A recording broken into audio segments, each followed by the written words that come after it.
Lake Mead drying up shocks the world. Rapture confirmed? Human activities have had a deleterious effect on the climate. Now this climate shift is beginning to impact people's daily lives. Because of climate change, some truly alarming findings have been made about Lake Mead. Exactly how much of it is familiar to you, and how is it connected to the Rapture? In this video, we are going to tell you about the lake that is drying up and the shocking discoveries that have been made.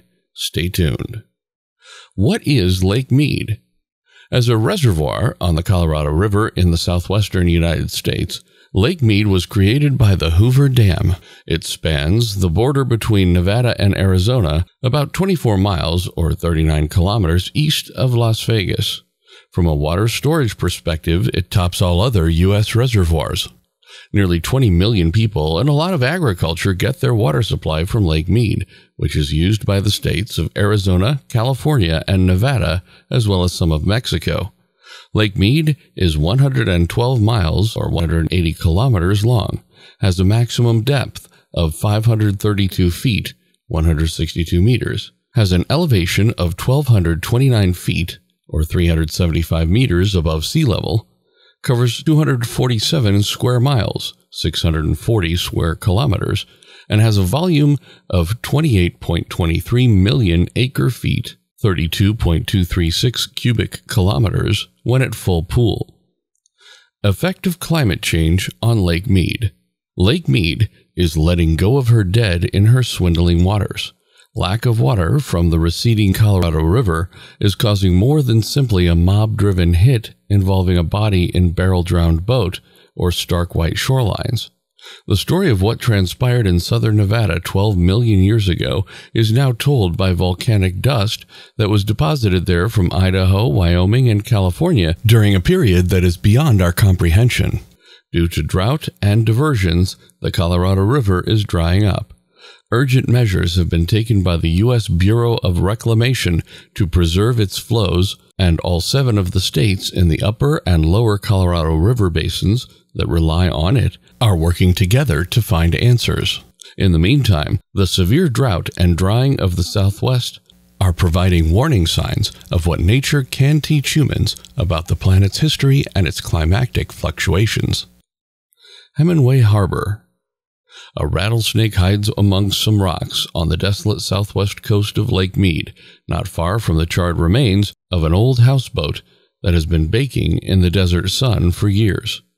Things from the past are scattered throughout the wreck: coffee cups separated from their saucers, a dirt-filled blender, and chipped white plates with dainty floral rims are just a few examples.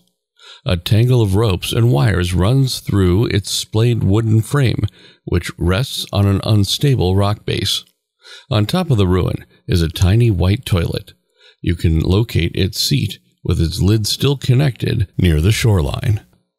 The ship went down into the lake's emerald depths at the beginning of the current year. The sunken ruin of a Higgins boat from World War II has become a more well-known antiquity emerging from the receding waters near the busy marinas of Hemingway Harbor. Ribbed frames protrude from the water like the fossilized remains of a prehistoric creature. The longship's engine has been taken out, and it has been stripped of some of its interiors. The park claims that the rest of the U-shaped design of the boat is still clad in its armored plating, but it is obscured by murky waters and layers of silt. Its body is covered in thick bands of rust and decorated with small shells and marine vegetation. The amphibious landing craft was originally developed to transport American soldiers from ships to beaches, but has since found widespread use in the park. The park administration has no idea when or how the boat ended up there, but curious explorers have made a pilgrimage to the shallow area to find out more about it. Another elegant visitor shoots vertically out of the ground. The ship sank halfway into the lake back in May, but its engine is now so embedded in the compacted silt that the ship has remained upright even as the lake has dried up around it. In the same way, dozens of other boats that were once submerged can now be found tucked amid tufts of dry scrub or perched on sand flats created by the receding coastlines. A lot of the displays and buttons on these machines are caked with sediment and marine vegetation. A few of them still have their shiny coatings shining in the sun, as if they were never submerged in water. Discoveries of human remains. According to a press release from the Clark County Office of Communications and Strategy, the remains of Ernst were discovered in the Colville Bay section of the lake on May 7th and subsequently identified using investigation information, DNA analysis, and reports from the first event. Authorities in Las Vegas have said that the 42-year-old man drowned on August 2, 2002, but on Wednesday it was still unclear what caused his death. Since May, when water levels hit record lows due to the ongoing drought situation in the West, at least 3 sets of human remains have been recovered at the lake, including Ernst's. Officials have previously stated that one set of remains included a person found inside a corroding barrel with a gunshot wound. A murder investigation has been opened into that situation. According to investigators, the bones found in Hemingway Harbor were those of a person who died somewhere between the mid-1970s and the early 1980s. Hence, the named Hemingway Harbor Doe was given to the body by the coroner's office. In the middle of August, authorities found human remains at Boulder Swim Beach in Lake Mead. It's uncertain if the 3 sets of skeletal remains found at Boulder Swim Beach all belong to the same person or 3 different people. A Clark County official earlier told CNN that the Clark County coroner is working to identify whether or not 2 partial skeletons found in the area are from the same person. Human remains discovered in the lake have been difficult to identify due to their advanced state of decomposition, which makes DNA extraction a laborious process. Clark County Coroner Melanie Rouse has previously told CNN that her office employs X-rays, fingerprinting, forensic dentistry, and forensic anthropology to discover more about a body. Effects of low water in Lake Mead. The reservoir still provides an exceptional playground for the millions of annual visitors despite the significant drop in water level. However, it is becoming increasingly difficult to launch a boat. National Park Service officials estimate that approximately $50 million has been spent since 2000 to move and lengthen boat launch ramps and other infrastructure to follow the receding water level. Despite these massive and expensive changes, the park has been forced to shut down all but one ramp. The water is still too shallow for larger boats at Hemingway Harbor's lone existing launch ramp. Hours of waiting time are common on weekends when people bring their boats and trailers to the lake.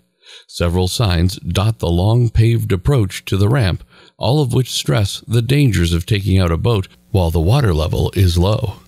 Alan O'Neill, who served as the park's superintendent from 1987 to 2000, laments that there is now only one boat ramp available for use on the lake. O'Neill is quick to stress that the park's 1.5 million acres still provide ample land-based activity throughout its huge mountains, valleys, and canyons, but he is concerned that the closing of infrastructure like launch ramps and marinas has drastically altered the tourist experience at the lake.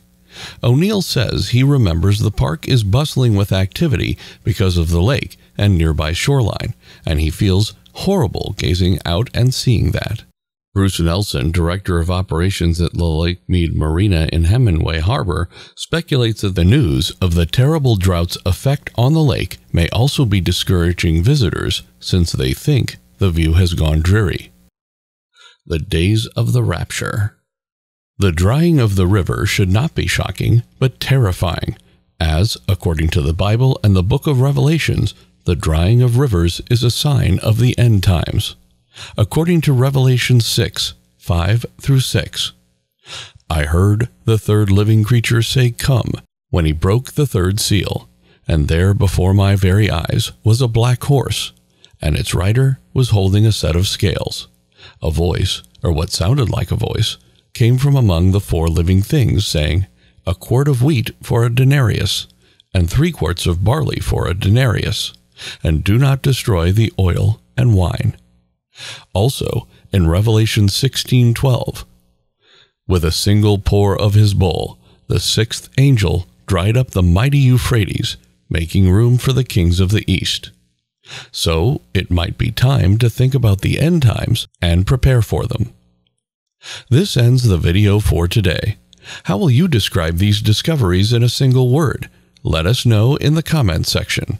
Also, tell us on which topic we should make our next video. Like and share this video.